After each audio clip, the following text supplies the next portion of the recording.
কি কেমন হয়েছে? দারুণ খেতে। হ্যাঁ, এটা না হয় জেঠি বৌদি ভাই থেকে শিখেছে, কিন্তু আমাদের দত্তবাড়ির মাস্টার শেফ কিন্তু জেঠি। একদমই তাই।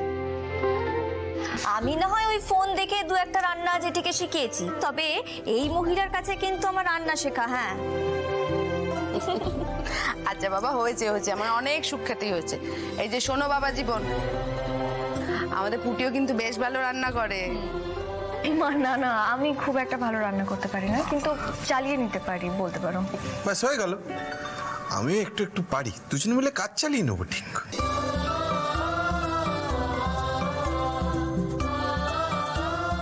চক্ষু দাদা, দেখো ছেলে মেয়ে দুটো যেন এইভাবেই সারা জীবন একে অপরকে আগলে রাখে, ওদের যেন আর কোনো বিপদ ছুঁতে না পারে।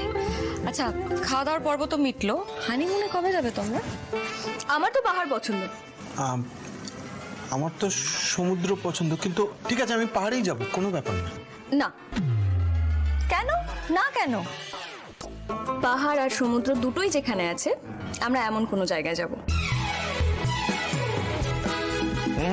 বুনি আমাদের একেবারে যাকে বলে বিচক্ষণ মানুষ। আচ্ছা তাই সই।